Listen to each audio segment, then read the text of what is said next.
네, 지금부터는 한 주간의 사건 사고 소식을 좀 짚어보도록 하겠습니다. 네, 최병묵 시사평론가 계속해서 함께 해주시고요. 승재현 한국형사정책연구원 연구위원 나오셨습니다. 안녕하세요. 네, 안녕하십니까. 네, 자. 숙제 바로 보시죠. 자, 정경심 동양대 교수가 이 딸 입시 비리 혐의와 관련해서 2심에서도 유죄 판결이 나오자 고려대는 학사 운영 규정에 따라서 후속 조치를 지금 진행 중입니다.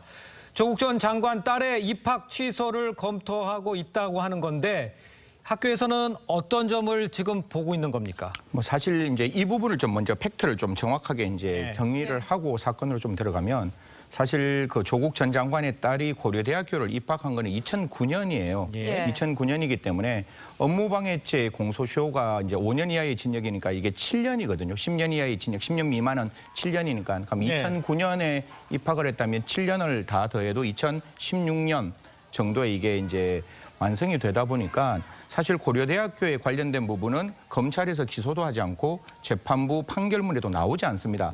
그렇기 때문에 정청래 의원이 147페이지를 꼼꼼하게 읽었다 할지라도 고려대 건은 없다라고 이야기하는 게 처음부터 검사가 공소를 제기 안 해서 그래요. 이건 공소시효가 완성되었기 때문에.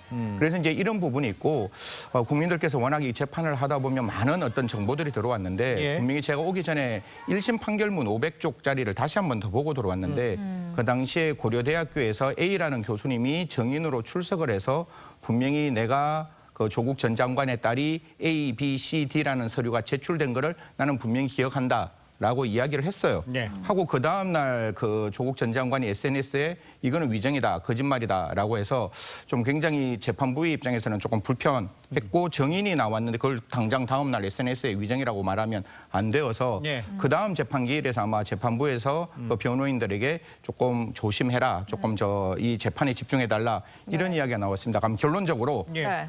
이제 고려대학교에서는 그러니까 조국 전 장관의 딸의 입학을 취소하기 위해서는 여러 가지 자료가 이제 들어가 있어야 되는데 지금 고려대 측은 그 자료 보증 기간이 끝났기 때문에 그 부분에 대해서는 서류로는 확인을 못할 거예요. 그런데 아까 제가 말씀드렸다시피 전형 위원들이 있고 그걸 목격했던 사람들이 있기 때문에 그런 사람들의 증언과 그다음에 여러 가지 자료를 종합해서 고려대학교에서 합리적인 결론을 내릴 것이다라는 말씀드리겠습니다. 네, 이런 가운데 또 정청래 민주당 의원은 국회 교육위에 참석해서 교육부가 조국 전 장관 딸의 입학 취소를 막아야 한다고 주장을 했습니다. 관련 내용 들어보시죠. 조동양 같은 경우는 본인이 탭스나 그리고 토익, 토플 이런 것이 다 지원 자격이 됐고 하자가 없어요. 뭘 근거로 취소하네 마네 이런 얘기를 한다는 거예요. 이런 거 얘기가 나오는 자체가 잘못됐다는 거예요. 그래서 교육부에서는 대학을 관리 감독할 의무가 있지 않습니까? 그래서 이런 거는 개인에 대한 명예훼손이에요. 그런 차원에서 교육부에서 강력하게 대처해 주시기 바랍니다. 자, 지금 들어보셨습니다만 이 정청래 의원 고려대가 입학 취소를 검토할 수 없다 이런 건데 근거가 있는 주장입니까? 저 어떤 상황을? 네, 지금 승재현 의원 말씀하셨듯이 이 부분에 관한 자료는 다 폐기가 됐어요. 이 보존 기한이 넘었기 그렇습니다. 때문에. 네. 자, 그런데 문제는 그것만 있는 게 아니고 검찰에서 압수수색했을 때 자료는 못 찾았죠. 폐기됐으니까. 근데 그 데이터베이스가 있어요. 그 데이터베이스에 보면은 하나 남아있는 게 있어요. 2009, 그러니까 2010학년도죠. 2010학년도에 그 고려대 입학 때 무슨 자료를 냈다 하는 목록표가 있어요. 이 목록표에는 다 있어요. 무슨 뭐 단국대 그 뭐 의과학연구소 논문 제1저자, 그다음에 공주대 인턴, 그다음에 서울대 공익인권법센터 뭐 인턴 확인서 이런 것들이 다 있어요. 리스트 목록에. 그러면 우리가 이 리스트 목록에 있다고 해서 다 냈을 것이다 이렇게 추정은 할 수 있지만 확인은 불가능하죠.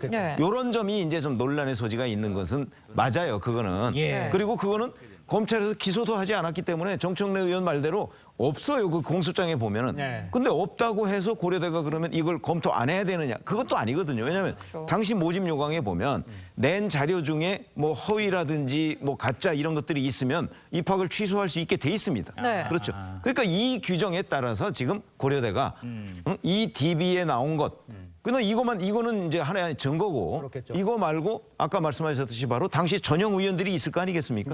그런데 고등학생이 서울대 공익인권센터에 가서 인턴 확인서 인턴했고 그다음에 단국대 그것도 외고 학생이 의과학연구소에서 논문을 썼는데 그 제1저자다. 이건 정말 놀라운 일이거든요. 그러니까 아마 굉장히 오래 지났어도 기억하고 계시는 분이 있는 거예요. 아. 근데 그런 사람들이 기억을 하고 있대잖아요. 예. 그러면 이제 문제는 자, 이것이 과연 입학에 어느 정도나 영향을 미쳤느냐. 이런 부분이 이제 하나 따져봐야 되고 그다음에 요강대로 한다면 요강에는 가짜 서류를 내면 입학 취소할 수 있게 돼 있어요. 그러니까 이런 부분을 지금 따져보겠다고 하는 거니까 예. 정청래 의원이 얘기하는 거는 좀 전후 상황을 잘 모르고 하는 얘기다. 이렇게 생각합니다. 알겠습니다. 네, 정청래 의원의 이런 주장에 고려대 학생들이 이 과거 최서원 씨 딸의 처우와 비교를 하면서 또 비난을 하고 있거든요. 이건 또 어떤 의미가 있을 것 같아요? 사실 뭐 MG라고 이야기하죠. 젊은 청년들의 기본적인 생각은 공정과 그다음에 정의가 굉장히 실현되는 나라를 원하고 있는 건 분명한 예. 것 같아요. 네. 저희들이 형사 정책을 할 때 제일 마음 아픈 게 피해자가 특정되어 있으면 그 피해자에게 국가가 지원하고 그 피해자를 다시 한번 사회 구성원으로 이렇게 옮겨가는 데 있어서 굉장히 적극적인 지원을 할 수 있는데 예. 지금 입학 비리라는 건 누가 떨어졌는지를 확인할 수는 없는 거죠. 네. 하지만 분명히 한 사람이 붙지 않아야 될 사람이 붙었다면 붙어야 될 사람이 떨어졌다는 것도 분명한 명제 중에 하나의 명제인 거거든요. 예. 그러면 고려대학교 입장에서는 모르겠습니다. 이게 고려대 입학 정령이 어느 정도까지 지금 어떻게 된지는 모르지만 만약에 분명히 허위 서류가 들어가고 허위 서류에 의해서 그 정령에 대해서 높은 점수를 받았다면 예. 분명히 그 대학교에 지원했던 세계 선도를 하고 싶은 또 하나의 청년이 떨어졌다는 점도 분명하기 때문에 이런 부분을 조금 따져나간다면 당연히 고려대 학생들의 입장에서는 예. 이거는 최서원 씨의 어떤 딸의 문제가 아니라 입학의 공정이고 이 예. 입학의 공정은 우리나라에서 반드시 지켜져야 할 또 하나의 원칙이라고 생각합니다. 예, 부산대에서 오늘 24일에 최종 결과를 부산대에서 이제 의전원 얘기지 않습니까? 그렇죠.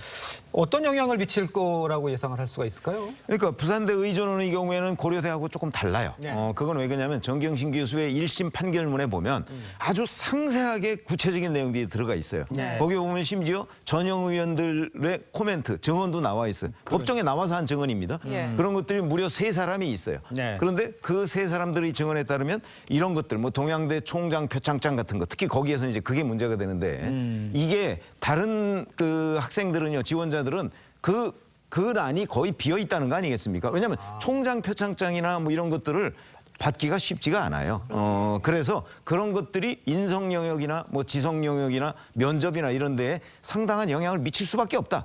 이렇게 지금 증언을 하고 있어요.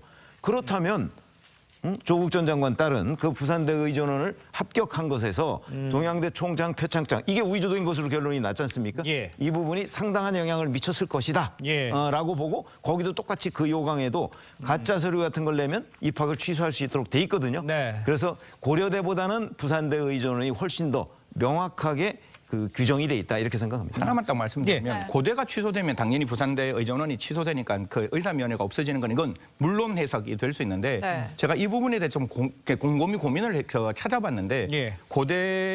부산대에서 의전원이 취소된다 할지라도 졸업되는 증명서가 있잖아요. 그 증명서는 존재를 했기 때문에 어디 졸업하는 증명서 말씀? 예, 부산 의전원 졸업에 있는 증명서가 있어요. 예. 그걸로 사실상 국시를 쳤기 때문에 국시가 당연히 취소될 것인가에 대해서는 여전히 갑론을박이 존재를 하더라고요. 그래서 그렇습니까? 이 부분은 고려대학교가 조금 더 적극적으로 먼저 판단을 해야 되는 부분이고 저는 뭐 의원님 말씀과 동일하게 부산대에서는 그 증거 자체로 살펴봤을 때 분명히 허위의 내용이 들어가 있어서 그 부분이 취소될 때 과연 졸업 증명과 국가 시험 사이에 어떠한 관계가 만들어질지 이 부분도 우리가 좀 살펴봐야 한다는 말씀드립니다. 그러네요. 좀 지켜봐야 될 것 같습니다. 자, 다음 주제로 좀 넘어가 보도록 하겠습니다.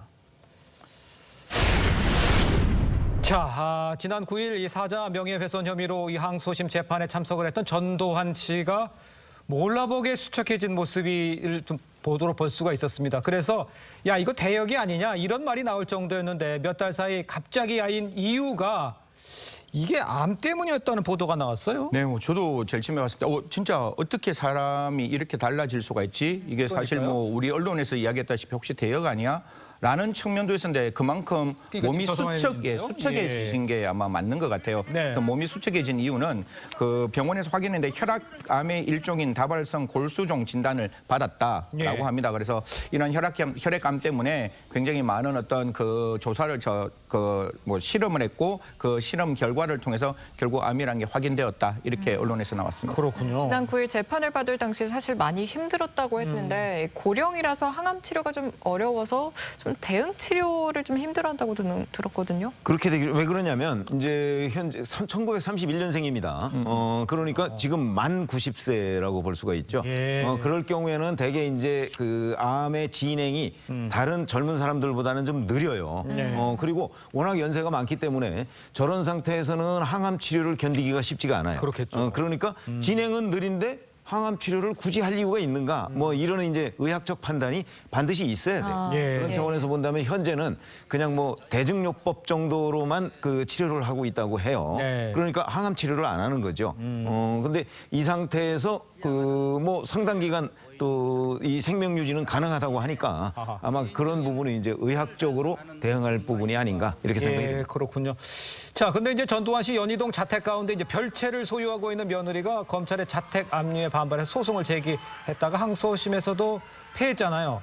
그럼 이거 어떻게 되는 겁니까? 뭐 사실 이렇게 집을 견치도를 조금 이렇게 그려보면 이제 예. 집 전체의 모습을 보면 본체가 있고 끝에 별채가 있어요. 예. 이 별채가 2003년에 전시의 처남이 먼저 소유를 했다가 예. 그게 2013년에 셋째 며느리인 이모 씨가 이게 소유를 하게 되는데 네. 저희들이 이제 부정축제와 관계된 법령에서는 제3자가 그러한 부정축제를 알고 그 내용을 취득했을 때는 예. 그 부분까지 이제 몰수할 수 있고 압수할 수 있다 이런 규정이 들어와 있는데요. 이 부분에 대해서 그 며느리가 소송을 제기했지만 법원에서는 행정법원에서는 아니다. 이거는 부정축제로 했던 것을 이런 어떤 가짜 그러니까 거짓의 방법으로 취득했는 게 맞기 때문에 그 부분에 대해서 국가가 압수했는 것은 적법하다 이렇게 이야기했습니다. 알겠습니다.